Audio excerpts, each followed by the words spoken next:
muchas gracias por venir. La verdad es que me hace bastante ilusión venir aquí, sobre todo en un tipo de conferencia tan extraña, ¿no? Yo me había aprendido como para estar hablando en 360 grados, entonces agradezco que los tengo todos un poco más o menos enfrente. Muchas gracias a la organización y también muchísimas gracias a vosotros por venir. No voy a hacer promoción de mi libro, a pesar de que voy a hablar un poco del libro, ¿no? Porque quería hablar un poco de las reflexiones que he hecho cuando estuve escribiendo este libro, ¿no? Quería hablar un poco de secretos familiares, quería hablar de incluso un poco traiciones familiares, quería hablar de silencios familiares también, y quería hablar de una expresión o de un refrán que creo que habla mucho de la sociología española, que es de que los trapos sucios se lavan en casa, ¿no? Que creo que evidentemente tiene su traducción en muchos otros países y culturalmente también encaja en otros países, pero que creo que encaja muy bien en un país como el nuestro, ¿no? Donde tenemos una tradición familiar, por nuestra tradición católica y por nuestra cultura mediterránea, de alguna manera somos un país muy familiar, ¿no? Entonces, esa idea del secreto familiar tiene un matiz diferente en una cultura como la nuestra, ¿no?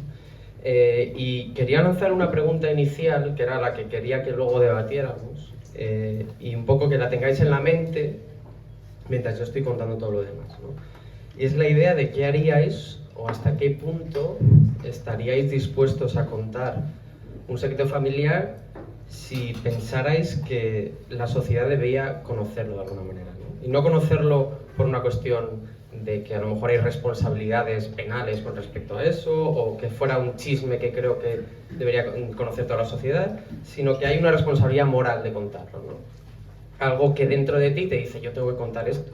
Hay una especie de mandato moral o incluso de responsabilidad con la historia, ¿no? En mi caso es ese, ¿no? Es una situación en la que yo descubro un secreto familiar y la tentación que tengo inicial es de contarlo y me pregunto, ¿y por qué quiero contarlo, ¿no? ¿Es por vanidad? A lo mejor digo, pues sí, evidentemente tengo aquí un material buenísimo como escritor que lo tengo que aprovechar de alguna manera, pero luego hay algo más. Yo creo que hay algo más, como una sensación de que es un tema que creo que la sociedad lo debe conocer. Y ahí es donde quiero que hablemos un poco de hasta qué punto pues hay determinados temas privados que trascienden y que digamos que van hacia lo público, ¿no?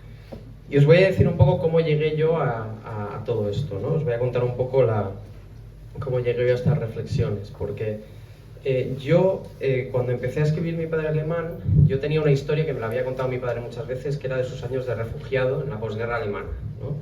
Es una historia muy dramática, de hambruna, de cruces de fronteras ilegales, de campos de refugiados, de violaciones. Es decir, es una historia muy dramática de la posguerra alemana, que creo que es una parte de la historia que a lo mejor no la tenemos tan en la cabeza cuando hablamos de la Segunda Guerra Mundial, ¿no? Parece como que termina la Segunda Guerra Mundial y ha terminado un poco el foco histórico en eso, ¿no? Evidentemente hay muchísima historiografía sobre el tema, pero creo que en nuestra cabeza es como que hay un clic que dice, esto ha desaparecido, ¿no?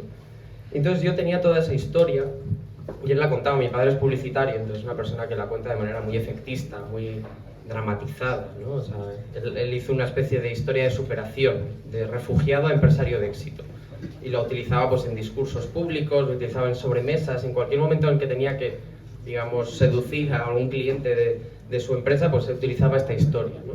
Y yo quería ir más allá, yo quería investigar qué había detrás de todas esas anécdotas que él contaba, ¿no? que eran todas bastante interesantes, ¿no? En unas navidades pues le regalaron una naranja en un campo de refugiados y le pegó un mordisco con la piel porque no había visto nunca una naranja, ¿no? Porque imaginemos, mi padre nació en el año 1940, la guerra empezó en 1939, entonces él vivió, digamos, sus primeros años en paralelo a la guerra. Y sobre todo hay una historia también de desarraigo muy interesante porque él nació en un sitio, en una ciudad que ahora es parte de Polonia y que entonces era parte de Alemania, ¿no? Hay un desarraigo bastante grande porque ahora mismo mi padre, por ejemplo, vuelve a su ciudad natal y no puede hablar en su idioma natal, porque no le entienden, ¿no? Él llega a su ciudad natal donde él nació, era una ciudad alemana protestante, y ahora vas a esa ciudad que está en el norte de Polonia, cerca de Gdansk, a lo mejor os suena, y es una ciudad 100% católica y 100% polaca, ¿no? Entonces, yo tenía esta historia de desarraigo, de refugiados, en la que yo estaba, pues de alguna manera, tocando temas bastante dramáticos, y de pronto me topé con una cuestión que era aún más dramática, ¿no? O sea, yo pensaba que esto tenía que tratarlo con delicadeza ya porque era un tema muy delicado, y sin embargo, en 2021 mi tío falleció, es decir, el hermano de mi padre, y me dejó en herencia un archivo familiar enorme, ¿no? Que era de documentos de toda la familia, ¿no? Miles y miles de documentos, cosas que a los que nos gusta mucho la microhistoria de los pequeños documentos, pues eran muy interesantes, ¿no? Facturas, listas de la compra de los años 30 y 40, había albaranes, había carnés de conducir, había todo, ¿no? Que esto es algo fascinante para una familia de refugiados que hubiera conservado todo esto. Y esto me hace un poco pensar qué es lo que conservaría uno para acreditar que uno es uno mismo, ¿no? En una época en la que se están moviendo las fronteras tanto, en una época como esa, en la que uno era un poco, nacía de una nacionalidad y podía fallecer en otra, pues cargaban consigo con todos los documentos que podían para acreditar quiénes eran, ¿no?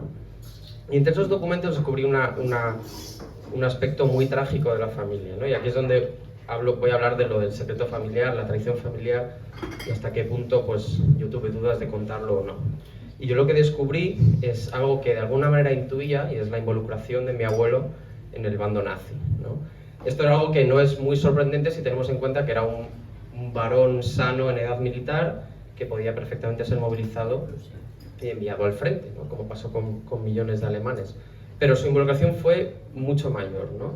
En su caso, no fue una especie de soldado raso enviado al frente como carne de cañón, sino que él, como era policía local, pues fue una especie de enlace o colaborador con las SS, que son las fuerzas paramilitares del Tercer Reich, que más hicieron por, digamos, por el exterminio de minorías étnicas y del exterminio de los judíos en Europa Central y del Este, ¿no?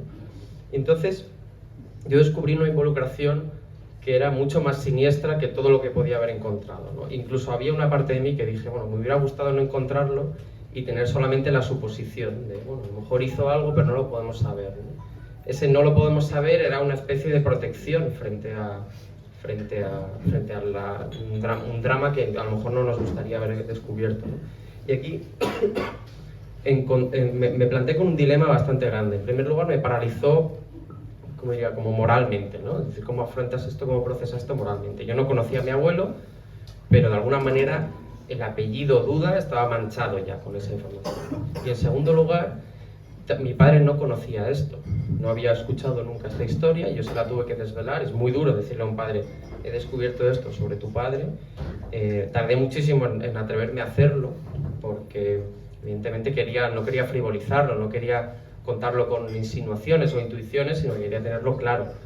Y una vez lo tuve claro, se lo dije, y entonces ahí empezó una especie de debate moral por mi parte y por la parte también de mi padre, de cuál era la legitimidad de contarlo, por qué había que contarlo, ¿no? A mi padre le preocupaba que el apellido Duda se manchara con esa historia, y de hecho está manchado. O sea, si uno busca mi apellido ahora mismo en Google, pues va a ver que lo primero que va a salir es eso, ¿no?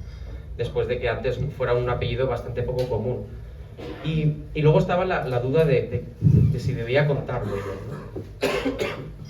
Y esto es algo que me parece muy interesante porque no me sé explicar de dónde salía esa sensación de que tenía que contarlo, ¿no? Tenía una responsabilidad moral de contarlo, tenía un deber con la historia de la necesidad de contarlo, o era simplemente, como he dicho antes, vanidad, ¿no? La sensación de, bueno, tengo un tema aquí buenísimo y esto lo tengo que explotar literariamente para escribir un libro. Entonces, esto, cuando estaba pensando en hacer esta charla, claro, yo empecé a pensar sobre la cuestión de la familia, y como he dicho antes, la familia en España es muy importante, y la idea de los trapos sucios se lavan en casa, y lo que se me ocurrió es que aquí había como una especie de derivada en la que, de alguna manera, había una relación cultural entre la tradición familiar y el secreto. O sea, me refiero, voy a retomarlo de nuevo, ¿no? La idea que yo tuve a partir de esto fue que ¿qué es lo que prevalece en estos casos, ¿no? ¿La familia o la verdad, ¿no? O la familia o la tribu, o O sea, me refiero a la tribu o la verdad, ¿no? Y esto me parece una reflexión interesante porque, si lo pensamos, la búsqueda de la verdad, es decir, la idea de que tenemos que encontrar la verdad, va un poco en contra de nuestros instintos, ¿no? Pensemos un poco en la polarización política.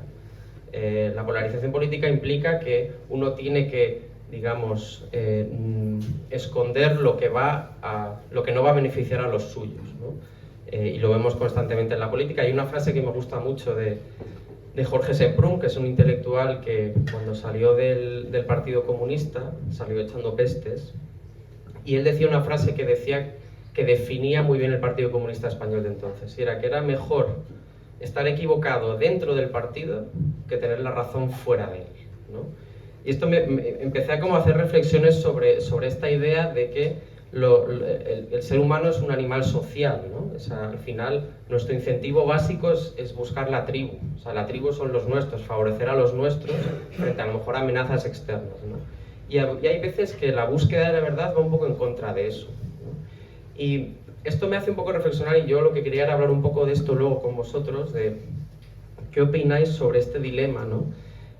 Porque en este caso yo tenía la sensación de que tenía que contar algo que a lo mejor la sociedad debía conocer, y de una manera muy modesta, y sin embargo que iba a dañar a mi familia, ¿no? Iba a dañar mi apellido, yo me acuerdo, pues, mi hermana muy preocupada diciendo, pues ahora va a estar asociado nuestro apellido y nos van a decir estas cosas porque nuestro abuelo era nazi, ¿no? Que es una cosa muy sensata, ¿no? De protección de los nuestros, y al mismo tiempo hay algo que sale de ti que dices, esto está por encima de la familia, ¿no? Y volviendo un poco a la idea de que somos un país familiar y que culturalmente, pues, como cultura mediterránea, por ejemplo, pues también pasa mucho con países como Italia, ¿no? Donde la familia es muy importante. Esta tradición tiene una dimensión diferente, ¿no? Yo creo que es algo que es bastante importante, ¿no? No es lo mismo que imaginemos que este caso fuera de la historia de España, ¿no? Pues sería muchísimo más complicado para la familia, ¿no? Y esto me llevaba también a hablar he hablado de polarización, he hablado un poco de cómo a veces ese tribalismo en política permanece, y aquí ya me pongo en una cuestión de que a veces, para el progreso de las sociedades, o sea, hay una tesis que me gusta mucho de Francis Fukuyama, que es un politólogo que a lo mejor os suena, que él tiene la tesis del fin de la historia, ¿no? Él habló en los años 90 de la idea del fin de la historia con la caída de la Unión Soviética, que ha sido una tesis muy refutada o comentada o hablada, ¿no? Pero él tiene una idea que me parece muy interesante, que es que los estados, cuando empezaron a progresar, y voy a decirlo de manera muy bruta, cuando empezaron a ir en contra de la familia. O sea, de la familia, y esto lo hago por provocar, ¿no? Pero de la idea del patrimonialismo, ¿no? En el momento en que los estados dicen, no vamos a priorizar el parentesco, sino que vamos a priorizar el mérito de otra manera, pues empezaron a progresar, ¿no? Entonces, esto me lleva un poco al tema de que a veces tienes que hacer o sea, de cuál es la diferencia entre los bienes privados y los bienes colectivos, y si de alguna manera, pues hay veces que, traicionando a tu familia, estás, digamos, defendiendo un bien superior, ¿no? Me he ido un poco por las ramas porque esto era un poco como observaciones que me venían a la cabeza cuando estaba yo reflexionando sobre la familia, ¿no? ¿Cuál era la legitimidad de traicionar a mi familia, ¿no? Y lo que me gustaría también como resaltar es, en primer lugar, si creéis que la cultura española tiende hacia digamos, esa defensa de la familia culturalmente, y qué puede haber positivo y qué puede haber negativo en ello, ¿no? Por ejemplo, a mí se me ocurre que en valores positivos, pues mira, la cultura mediterránea, por ejemplo, y los valores familiares, pues han servido que en ocasiones durante la crisis, pues ha sido una especie de red de apoyo digamos, frente a la crisis, ¿no? Lo hemos visto, por ejemplo, en Italia, cuando había la crisis financiera, pues la familia era una especie de estado de bienestar informal que había por detrás y que permitía pues defender a la familia, ¿no? O sea, defender, pues, a la gente que estaba en situación de precariedad. Pero luego tiene la parte negativa de la que he estado hablando, ¿no? Un poco, de que esa defensa a ultranza de la tribu nos lleva a la polarización, nos lleva al nepotismo, a la endogamia, y a lo mejor, pues como decía antes la tesis de Fukuyama, pues los estados que mejor han progresado han sido los que se han enfrentado a esos valores, ¿no? Entonces, como habéis visto, he hecho una divagación enorme desde lo que yo estaba reflexionando cuando escribí sobre mi padre y sobre mi abuelo, y las preguntas que me hacía que iban más allá, ¿no? hacia lo colectivo, porque yo cuando escribí esto era una historia privada, pero que podía tener resonancias colectivas, ¿no? Y esto me ha pasado mucho cuando he hablado con gente que me ha dicho, pues yo no me atreví a hablar con mi familia sobre esto, o no me atreví, esto era una cuestión que era tabú en la familia, y yo creo que hay culturas en las que a lo mejor esto se produce de otra manera, ¿no? Y que en España pues a lo mejor es un poco más complicado y uno piensa cuál es el coste de esto y por qué voy a estar dañando a la familia para obtener un bien como colectivo más amplio, ¿no? Y ahí lancé un poco las ideas, un poco al tuntún, porque a mí lo que realmente me interesa un poco es que charlemos sobre esto, de cómo pues estas reflexiones íntimas pueden tener como ramificaciones sociológicas muy amplias, ¿no? Sobre lo privado que se hace público. Y bueno, muchas gracias a todos.